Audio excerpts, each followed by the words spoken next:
Hello students, welcome to my channel geography with Usha ma'am. आज का जो अपना टॉपिक है वो जल्दी से स्टार्ट कर लेते हैं। जो अपना टॉपिक है वो बीए फर्स्ट ईयर का फर्स्ट लेसन है। लेकिन वीडियो स्टार्ट करने से पहले एक रिक्वेस्ट है कि आप ज़्यादा से ज़्यादा लाइक करें, कमेंट करें और शेयर करें, क्योंकि लॉकडाउन में जो और भी बीए फर्स्ट ईयर के जो स्टूडेंट हैं उनको घर पे जो ये मटेरियल है स्टडी का आसानी से अवेलेबल हो जाए। और साथ ही के साथ सब्सक्राइब करें। सब्सक्राइब करने के बाद में आगे घंटी का बटन आएगा, उसको प्रेस करोगे तो ऊपर आल का नोटिफिकेशन आएगा। उस आल के ऊपर नोटिफिकेशन के ऊपर आप प्रेस कर दोगे तो मेरी आने वाली वीडियो आप तक पहुंच जाएंगी, यानी आपके फ़ोन में नोटिफिकेशन में आ जाएंगी। तो चलिए वीडियो शुरू करते हैं। जो आज का अपना टॉपिक है वो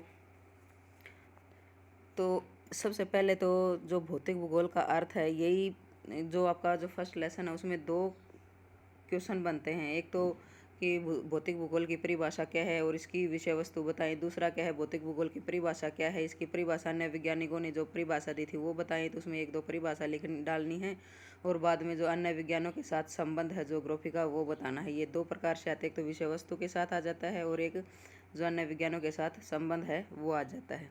तो ये अपन ने पीछे भी पढ़ ली थी, एक बार फिर रिविज़न कर लेते हैं अपन की भौतिक भूगोल आपका जो परिभाषा है भौतिक भूगोल की क्या है। जो भौतिक भूगोल की परिभाषा है वो भूगोल की वह शाखा है जिसमें क्या है, पृथ्वी तल पर जो पाए जाने वाले भौतिक पर्यावरण के तत्वों का अध्ययन किया जाता है और भौतिक भूगोल कहलाता है। यानी आपकी आंखों के सामने जो कुछ दिखाई देता है, आप घर से बाहर निकलोगे तो जो भी कुछ दिखाई दे रहा है आपको, कुछ भी है, आपको घर बने हुए दिखाई दे रहे हैं, सड़क दिखाई दे रही है, या आगे फिर मैदान दिखाई दे रहे हैं, पर्वत दिखाई दे रहे हैं, नदियाँ दिखाई दे रही हैं, वो जो भी आपके चारों तरफ का आवरण है वो ही क्या है, उसका अध्ययन करते हैं भौतिक भूगोल में। तो भौतिक भूगोल के जो तत्वों के भू आकार में, जैसे चट्टानें हैं, चट्टानों का करते हैं अपन। जलवायु का करते हैं कि कैसी जलवायु, ठंडी है, गर्म जलवायु है, प्राकृतिक वनस्पति कैसी है, पेड़ पौधे वगैरह, और मृदा कैसी है, जीव जंतु कैसे हैं, खनिज इत्यादि का अध्ययन हम भौतिक भूगोल में करते हैं। इसमें सारा का सारा जो प्राकृतिक तत्वों का निर्माण प्रकृति करती है, ना कि मनुष्य। मनुष्य में इसका कोई भी हाथ नहीं होता। तो आगे चलते हैं। जो मेन है आपका भौतिक भूगोल। भौतिक भूगोल में जो विज्ञान है, भौतिक भूगोल का विज्ञान की अन्य शाखाओं के साथ संबंध क्या है। तो भौतिक भूगोल का विज्ञान की अन्य शाखाओं के साथ संबंध निम्नलिखित है। तो सबसे पहला संबंध हम देखेंगे खगोल विज्ञान। जो खगोल विज्ञान है, खगोल विज्ञान में भी पढ़ा जाता है और साथ ही साथ ये ज्योग्राफी में, जैसे ब्रह्मांड की उत्पत्ति, इसमें व्याप्त अनेक सौर मंडल, प्रत्येक सौर मंडल में उपस्थित अनेक तारे, अन्य आकाशीय पिंड, उनकी गतियाँ, सूर्य की किरणों का उत्तरायण दक्षिणायन, ऋतु परिवर्तन, जो उत्तरी खगोलीय भूगोल में दिए जाते हैं। तो खगोलीय भूगोल गणित और भौतिकी के नियमों का अनुसरण करता है। और नंबर दूसरा अपन देखें तो दूसरा है गणित का। गणित का कैसे संबंध है भाई ज्योग्राफी से। देखो, विभिन्न स्थानों पर समय और समय अंतराल की गणना अक्षांश देशांतर से निर्धारण करता है। आपको पता है अक्षांश क्या होता है, देशांतर क्या होता है, पूरी पृथ्वी के ऊपर बटे हुए होते हैं। तो देशांतर होता है, एक देशांतर से दूसरे देशांतर तक जाते हैं तो उसमें 4 मिनट का अंतर होता है। तो उसे हम टाइम का भी बता सकते हैं कि कोई बताए कि मैं 30 डिग्री अक्षांश के ऊपर खड़ा हूँ और मैं 32 डिग्री अक्षांश के ऊपर कोई दूसरा खड़ा है, तो उसके बीच की दूरी कितनी, तो 8 मिनट की दूरी है। ऐसे अपन को गणित का भी देखना पड़ता है ज्योग्राफी में। साथ ही उसके साथ क्या है, जैसे ये आपके जो ज्योग्राफी प्रैक्टिकल है उसमें आते हैं सांख्यिकी, आरेखों, प्रक्षेपों और प्रक्षेप ग्राफ इत्यादि की रचना गणितीय भूगोल में की जाती है। तो भूतल पर होने वाली समस्त आर्थिक क्रियाएं व जनसंख्या की विशेषता का अध्ययन गणित के बिना संभव नहीं होता। तीसरा अपन देखें तो तीसरा है आपका भौतिकी। भौतिकी में किस चीज़ का अध्ययन किया जाता है। भौतिकी में भौतिकी के नियमों का ज्ञान, पृथ्वी की गतियाँ, ज्वालामुखी, भूकंप, ज्वार भाटा, अपक्षय और अपर्दन जैसे अनेक क्रियाओं को समझने के लिए भूगोल की सहायता मिलती है। अपर्दन का मतलब क्या होता है, कटाव। अपक्षय का मतलब क्या होता है, जमाव। और ज्वार भाटा जो पानी में आता है उसमें जो ऊपर की तरंग होती है, जैसे लहर चलती है, ऐसे बड़ी लहर होती है तो पानी को ऊपर उठा लेती है। और नीचे बिठा देती है, तो ऊपर उठे हुए भाग को ज्वार, नीचे वाले भाग को क्या बोलते हैं, भाटा बोलते हैं। भूकंप आपको पता ही है, ज्वालामुखी पता ही है, दोनों के दोनों पृथ्वी पे आते हैं। इसके बाद में 4 नंबर क्या है, भूगर्भ विज्ञान। भूगर्भ विज्ञान में किस चीज़ का हम अध्ययन करते हैं, भूविज्ञानिक पृथ्वी की उत्पत्ति कैसे हुई थी, भू आकृतियों का निर्माण कैसे हुआ। भू आकृतियों का मतलब जैसे पर्वतों का निर्माण, पठारों का निर्माण, आपके धरातल का निर्माण, इनका कैसे हुआ। खनिजों तथा चट्टानों की उत्पत्ति कैसे हुई, भूकंप, ज्वालामुखी जैसी घटनाएं कैसे होती हैं, उनका अध्ययन करते हैं। और भूगोल इन तत्वों के वितरण और मानव पर इनके प्रभाव का भी अध्ययन करता है। 5वां आ जाओ रसायन विज्ञान। रसायन विज्ञान में क्या है, जो आपको पता है, जो आपका वायुमंडल है उसमें परतें हैं, रासायनिक संगठन होता है, यानी रासायनिक परतें भी डिवाइड किया गया है उसको अलग अलग भागों में। तो देखो, वायुमंडल की विभिन्न गैसों का अध्ययन किया जाता है रसायन विज्ञान में, और विभिन्न खनिजों, ऊर्जा के संसाधनों, मृदा, चट्टानों के गुणों के बारे में जानकारी हेतु भूगोल रसायन विज्ञान का पर निर्भर रहते हैं। ये 5 है। आगे चलते हैं नंबर 6 पे। नंबर 6 है वनस्पति विज्ञान। वनस्पति विज्ञान, तो वनस्पति विज्ञान में किस चीज़ का अध्ययन किया जाता है, भूगोल वनस्पति के प्रकार और उसके आर्थिक महत्व का अध्ययन करता है। और वनस्पति से तात्पर्य होता है जो आपके पेड़ पौधे हैं। जैसे आपके हरियाणा में ही देखो कि हरियाणा में किस प्रकार के, ऊपर हिमाचल की तरफ जाएंगे तो वहाँ वनस्पति अलग प्रकार की मिलेगी, अलग अलग जगह अलग अलग प्रकार की वनस्पति मिलती है, उनका हम अध्ययन करते हैं। और वनस्पति शास्त्र में क्या है, वृक्षों, पादप समूह की जीवनी का भी अध्ययन किया जाता है। और वनस्पति जगत के आधारभूत ज्ञान के लिए भूगोल वनस्पति शास्त्र का सहारा लेता है।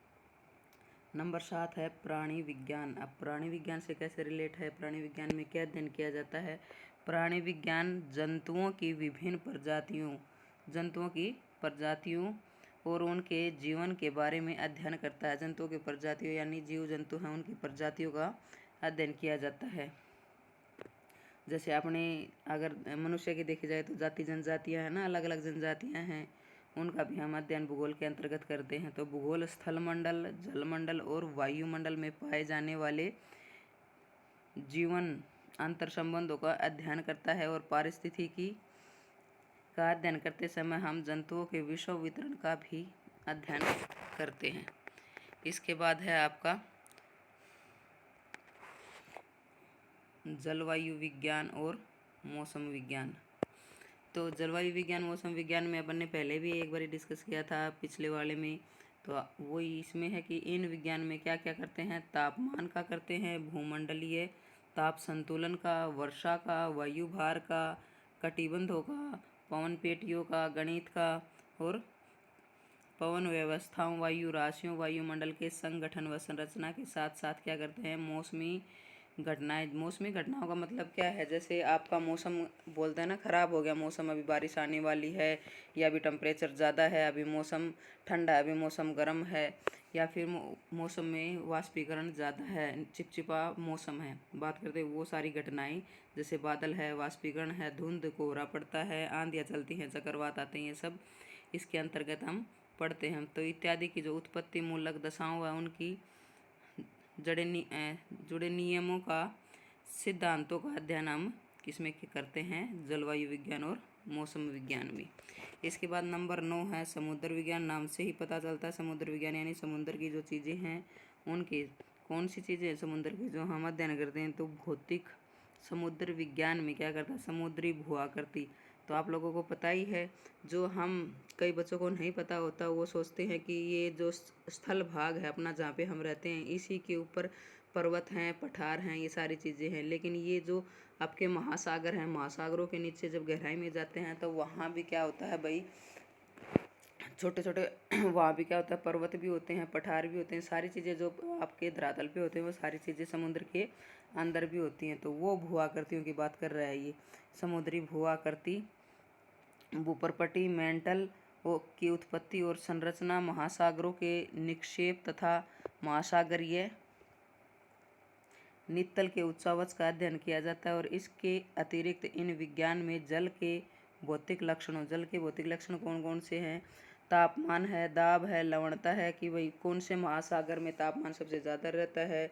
महासागरों में बहुत सारे सागर होते हैं, उनका तापमान कौन से में कम है, कौन से में ज़्यादा है, कौन से में लवणता कम है, कौन से लवणता ज़्यादा है। ये आपके जीके के क्वेश्चन में भी आते रहते हैं कि सबसे ज़्यादा घनत्व कौन से महासागर का है या फिर कौन से सागर का है। उसमें आ जाएंगे 4 ऑप्शन, और सबसे कम घनत्व कौन से सागर का है। और उसके लिए गति लक्षणों जैसे समुद्री तरंगे, धाराएं, ज्वार भाटा है, ज्वार भाटा भी डिस्कस किया था। जो समुद्रों में लहरें चलती हैं, तरंगे चलती हैं, धाराएं, ये आपका एक अलग लेसन है धाराओं का। उसमें बहुत सारी धाराएं हैं जो आपके समुद्र में चलती हैं, उसमें डिस्कस करेंगे। उन सभी का अध्ययन किस में करते हैं हम? समुद्र विज्ञान में।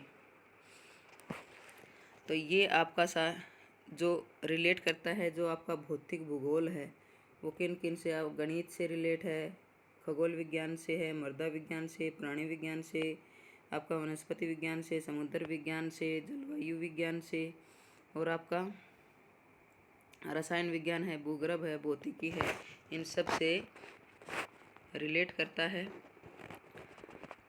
तो ये थी आपका आज की वीडियो। ये आपका लेसन आप पूरा हो गया है। फर्स्ट लेसन जो बीए फर्स्ट ईयर का सेकंड सेम है उसका आज हम कंप्लीट कर चुके हैं फर्स्ट लेसन। तो आगे करेंगे हम सेकंड लेसन करेंगे। धन्यवाद।